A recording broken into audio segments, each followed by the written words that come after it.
छात्रों, आज हम 10वीं कक्षा की हिंदी की पुस्तक में जो छठी कविता है गिरिधर नागर, जिसकी रचनाकार है संत मीराबाई, संत मीराबाई द्वारा लिखित गिरिधर नागर ये रचना पढ़ने वाले हैं।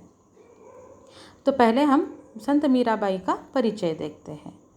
संत मीराबाई का जन्म 1516 जोधपुर में हुआ है। जोधपुर राजस्थान में है और इनकी मृत्यु 1546 में द्वारिका में हुई है। द्वारिका गुजरात में है। संत मीराबाई बचपन से ही कृष्ण भक्ति में लीन रहा करती थी, यानी जब से वह छोटी थी तब से ही वह कृष्ण भक्ति में लीन थी, यानी कृष्ण भक्ति उनमें बसी हुई थी। बाद में गृह त्याग करके आप घूम घूम कर मंदिरों में अपने भजन सुनाया करती थी। जब इनकी शादी हो गई मीराबाई की और बाद में इनके पति का निधन हो गया और फिर ये पूरे इनमें बचपन से ही कृष्ण की भक्ति तो थी, बाद में ये पूरी तरह से कृष्ण भक्ति में और लीन हो गई और इन्होंने अपना घर छोड़ दिया और घूम घूम कर ये क्या करने लगी, मंदिरों में कृष्ण भक्ति के भजन गाने लगी, लोगों को सुनाने लगी। मीराबाई के भजन और उपासना माधुर्य भाव से ओतप्रोत है। माधुर्य भाव यानी कृष्ण के प्रति इनके मन में प्रेम भाव है। तो इनके मन में जो कृष्ण के प्रति प्रेम भाव है उससे भरे हुए इनके भजन और इनकी उपासना की पद्धति है। यानी जो भी रचनाएं मीराबाई ने गाई है, जो भी पद मीराबाई ने लिखे हुए हैं, वह सारे पद कृष्ण भक्ति पर ही उन्होंने गाए हुए हैं। आपके पदों में प्रेम की तल्लीनता समान रूप से पाई जाती है। तल्लीनता यानी एकाग्र होना, एकाकार होना, समा जाना। तो इनके पदों में इन्होंने जो भी पद गाए हुए हैं वह सारे कृष्ण भक्ति पर है और कृष्ण के प्रेम में ये पूरी तरह से क्या हो गई है, खो गई है, उसमें पूरी तरह से एकाकार हुई है। और ये एकाकारता या यह तल्लीनता इनके पदों का वैशिष्ट्य है, या ये हमें इनके पदों में देखने को मिलता है कि कितने उच्च प्रति की मीराबाई कृष्ण की भक्त है। आज भी मीराबाई के भजन उतने ही प्रेम और तल्लीनता के साथ गाए जाते हैं, क्योंकि कृष्ण के प्रति उसमें उनका सच्चा प्रेम, उनकी सच्ची भक्ति झलकती है, दिखाई देती है। इनकी प्रमुख कृतियाँ हैं नरसिंह जी का मायरा, गीत गोविंद, राग गोविंद, राग सोरठ के पद। ये जो पद्य है गिरिधर नागर, इससे संबंधित थोड़ी सी जानकारी हम लेते हैं। मीराबाई के सभी पद उनके आराध्य के प्रति ही समर्पित है। उनके आराध्य यानी जिस भगवान की वह पूजा करती थी, जो उनका आराध्य दैवत था, और वो इनका आराध्य दैवत कौन था, भगवान श्री कृष्ण। तो इनके सारे पद किसके प्रति समर्पित है, श्री कृष्ण के प्रति समर्पित है। यानी सारे इन्होंने जो भी पद गाए वो सारे कृष्ण भक्ति के ही पद है। आपके पदों का मुख्य स्वर भगवत प्रेम ही है, और मुख्य स्वर या विषय ही इनके पदों का क्या है, भगवत यानी भगवान, और इनके भगवान थे भगवान श्री कृष्ण। तो भगवान के प्रति प्रेम ही इनके पदों में दिखाई देता है। प्रस्तुत पदों में आपकी उत्सुकता, मिलन, आशा, प्रतीक्षा के भाव सभी अनुपम है ना। इनके जो 3 पद हमें दिए गए हैं, तो इस पद में इनका कौन सा भाव झलकता है, कृष्ण से मिलने की उत्सुकता, कृष्ण को देखने की, कृष्ण को पाने की उत्सुकता।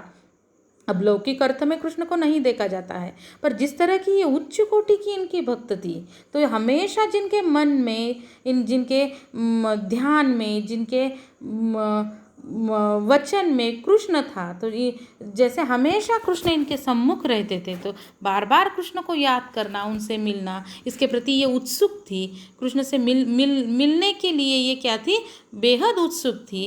कृष्ण मिलन होगा इसकी आशा, यह मिलन होने तक तीव्र प्रतीक्षा करना, ये सारे भाव इनके पदों में, ये जो 3 पद दिए गए हैं उसमें दिखाई देते हैं। तो बहुत उच्च कोटि की ऐसी मीराबाई कृष्ण की भक्त थी, और इसी भक्ति ने मीराबाई का नाम सदा के लिए भक्ति क्षेत्र में, भक्ति के क्षेत्र में क्या हो गया है, अजरामर हो गया है। मीराबाई के पद इतने अच्छे हैं कि ये पद हमें क्या करते हैं, सुनने वाले को भी कृष्ण के प्रति क्या करते हैं, एक भक्ति का भाव, प्रेम का भाव सुनने वालों के मन में भी क्या करते हैं, उत्पन्न करते हैं। तो हम देखते हैं मीराबाई के पद। तो मीराबाई का पहला पद है, मेरे तो गिरिधर गोपाल दूसरो न कोई, जाके सिर मोर मुकुट मेरो पति सोई। छाड़ी दई कुल की कानी, कहा करी है कोई, संतन ढिक बैठी बैठी लोक लाज खोई। है ना। क्या कहती है मीराबाई कि मेरे कौन है, मेरे तो गिरिधर गोपाल। अब गिरिधर किसका नाम है, कृष्ण का नाम है, और गोपाल भी किसका नाम है, कृष्ण का ही नाम है, गिरि को धारण करने वाले। हमने ये कहानी सुनी हुई है कि गिरि यानी पर्वत, कि जब गोकुल में बहुत बारिश, इंद्र के क्रोध के कारण या कोप के कारण इंद्र ने बहुत बारिश की और सारा गोकुल जलमय हो गया, तो भगवान श्री कृष्ण ने क्या किया, वो छोटी से उम्र में थे, उन्होंने अपनी एक उंगली पर उस पर्वत को क्या कर लिया, धारण कर लिया, यानी एक उंगली पर पकड़ लिया, और सारे गोकुल के सारे पशु पक्षी और गोकुलवासी उस पर्वत के नीचे आ गए, और जिनकी जान उस बारिश से बची। तो इस कारण कृष्ण का एक नाम क्या पड़ गया है, गिरिधर, और दूसरा नाम कौन सा आया है, गोपाल। गो यानी गाय और पाल यानी पालन करने वाले, उसे संभालने वाले, तो इस कारण कृष्ण को गोपाल भी कहा जाता है। तो मीराबाई क्या कहती है, मेरे कौन है, मेरे तो गिरिधर गोपाल है, दूसरों न कोई, उन्हें छोड़कर मेरा और कोई दूसरा नहीं है, मेरे तो बस कौन है, गिरिधर गोपाल है।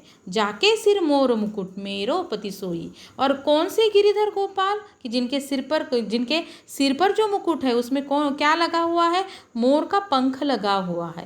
यानी कौन से गोपाल, वो पहचान एक बताई है कि जिनके सिर पर मुकुट रहता है और उसमें मोर पंख लगा हुआ होता है, वही गिरिधर गोपाल कौन है, मेरो पति सोई। पति यानी मेरे स्वामी है, मेरे सब कुछ है, मेरे मालिक है, मेरे मालिक पति मेरे स्वामी कौन है, बस एक गिरिधर गोपाल है, दूसरा कोई नहीं है। छाड़ी दई कुल की कानी, कहा करी है कोई। छाड़ी दई यानी छोड़ दी, मैंने क्या कर दी है, छोड़ दी। कुल यानी घराना, कानी यानी प्रतिष्ठा मर्यादा, मैंने तो अब क्या किया है, कुल की प्रतिष्ठा को छोड़ दिया है। क्यों छोड़ दिया है, कहती है मीराबाई, क्योंकि अब वह इतनी लीन हो गई है कृष्ण भक्ति में कि वह क्या करती थी, मंदिर मंदिर घूम घूम कर क्या करती थी, कृष्ण भक्ति के पद गाती थी, कृष्ण भक्ति का आलाप करती थी।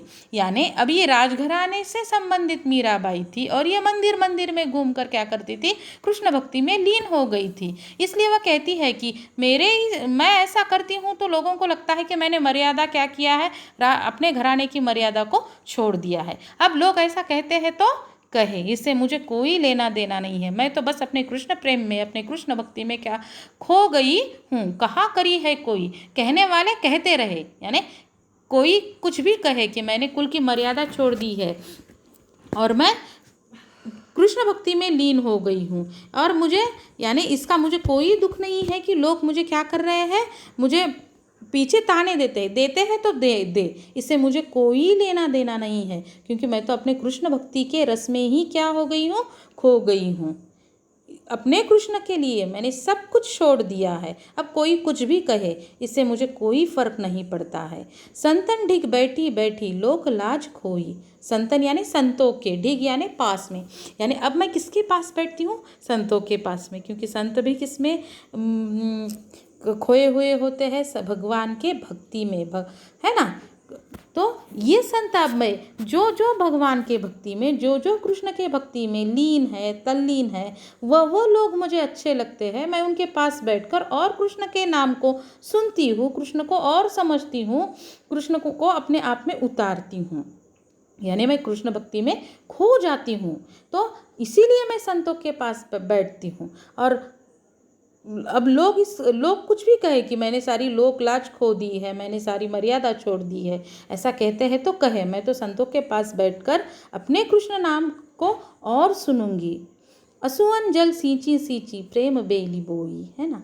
मैंने अपने आंसुओं से, है ना, जब कोई बेली लगाते हैं, बेली यानी लता या बेल, जब भी हम कोई पौधा लगाते हैं या बेल लगाते हैं तो उसे हमें सींचना पड़ता है, किससे, पानी से। जब तक हम पानी नहीं देते हैं वह बेल नहीं बढ़ती है। तो मीराबाई के मन में भी यह बेल एक बढ़ी हुई है, और वह बेल कौन सी है, कृष्ण भक्ति की यह बेल है। और जिसे पानी कैसे देती है मीराबाई, अपने आंसुओं रूपी या अपने अश्रु रूपी पानी इस बेल को देती है। यानी ये बहुत उच्च कोटि की भक्ति या बहुत उच्च कोटि की भावना जब भगवान के प्रति हमारे मन में होती है तो हमारे आँखों से अपने आप आंसू आते हैं। आंसू यानी कृष्ण सारे मन का मैल, सारे मन का पाप धुल जाते हैं और कृष्ण या कोई भगवान हमें क्या होता है, बहुत पास दिखाई देता है। और ये भक्ति का बहुत उच्च कोटि के भक्ति का ये लक्षण है। तो ये कहती है कि अपने आंसुओं से कृष्ण को याद करते करते मेरे आँखों से आंसू निकलते हैं और इन आंसुओं से मैंने क्या की है, ये प्रेम रूपी बेला सींची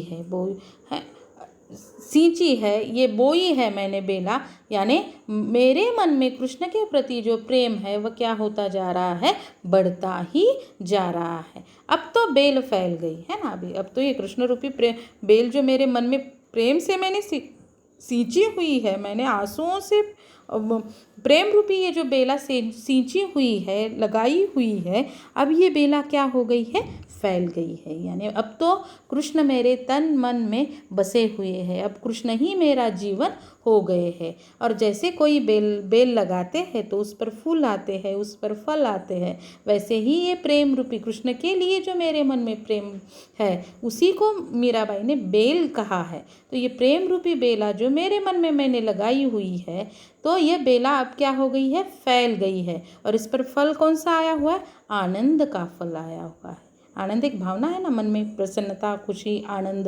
यानी जैसे जैसे मैं कृष्ण के भक्ति में लीन होती जा रही हूँ, जैसे जैसे कृष्ण मेरे जीवन में समाते जा रहे हैं, वैसे वैसे जीवन का आनंद मुझे आता जा रहा है ना। कृष्ण मुझे क्या करते हैं, मुझे आनंद देते हैं, मेरे मन को आनंद देते हैं। इसीलिए मीराबाई कहते हैं कि आनंद रूपी फल इस प्रेम रूपी बेला में आया हुआ है। दूध की मथनिया बड़े प्रेम से बिलोई, है ना। दूध यानी दूध का हम दही करते हैं और जब हम उसे मथते हैं, मथना यानी जब उसे हम हिलाते हैं और उसके लिए एक साधन होता है, उसे मथनिया कहा जाता है। यानी उस साधन को मराठी में कहा जाता है रवी। हम रवी से छाछ बनाते हैं ना, तो ये कहती है कि मैंने दूध की मथनिया बड़े प्रेम से बिलोई। बिलोई यानी मैंने उसे क्या किया, बिलोया यानी हिलाया। और फिर यानी जैसे हम दही से हम दही को जब हम हिलाते हैं तो उसमें से मक्खन निकलता है और मक्खन निकाल लेते हैं तो नीचे क्या रह जाता है, छाछ। तो मैंने भी क्या किया है, प्रेम से, ये प्रेम जो मेरे मन में कृष्ण के लिए है, मैंने उसे क्या किया है, बिलोया है।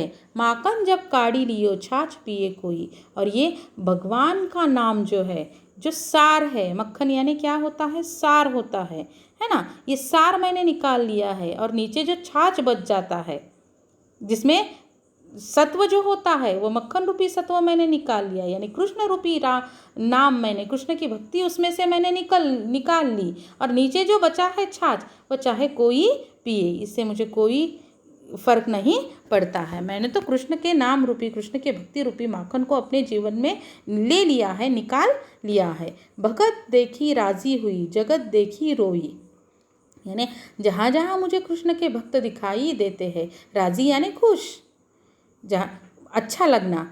तो जब जब मुझे कृष्ण के भक्त, जहाँ कहीं ये संत रूपी भक्त या और भक्त मुझे कृष्ण के दिखाई देते हैं, तो मुझे क्या लगता है, अच्छा लगता है, मैं खुश होती हूँ, उनसे मिलने के लिए मैं राज़ी होती हूँ, तैयार होती हूँ, मुझे वह अच्छा लगता है। जगत देखी रोई। और जब मैं इस जग को, इस दुनिया को देखती हूँ कि जो कृष्ण के भक्ति से दूर हटता है और मोह माया विकार में पड़ा हुआ है, और जो कोई कृष्ण भक्ति करता है उसे भी ताने देने से यह दुनिया या ये दुनिया के लोग बाज नहीं आते हैं। तो ऐसी दुनिया को देखकर मैं रोती हूँ, यानी मुझे दुख होता है कि लोग कितने अज्ञानी है।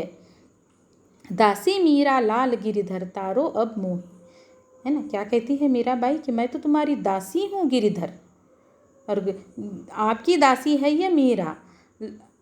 तारो अब मोही, अब तारना यानी बचा लेना, मोही यानी मुझे, मैं तो आपकी दासी हूँ, ये मीरा आपकी दासी है। आप इसे क्या कीजिए, तार लीजिए, यानी अब इसे इस दुनिया से, इस मोह माया के दुनिया से बचा लीजिए। मुझे बचाने वाला अगर कोई है तो सिर्फ वह कौन है? गिरिधर है, वह सिर्फ भगवान श्री कृष्ण हैं। इस तरह से ये पहला जो मीराबाई का पद है, इसका हमने क्या किया बच्चों? इसका हमने सरल अर्थ देखा। इसमें हमें मीराबाई के जो कृष्ण के प्रति जो प्रेम है, जो भक्ति है, वह हर शब्द में हमें दिखाई देती है कि किस तरह से कृष्ण भक्ति में वह लीन हो गई थी, तल्लीन हो गई थी, किस तरह से उन्होंने अपना घर द्वार सब कुछ छोड़ दिया था कृष्ण भक्ति के लिए, क्योंकि घर से विरोध किया जा रहा था। जो कृष्ण की भक्ति मीराबाई करती थी उसके लिए उनके घर से विरोध किया जा रहा था, तो मीराबाई ने अपना घर बार क्या कर दिया?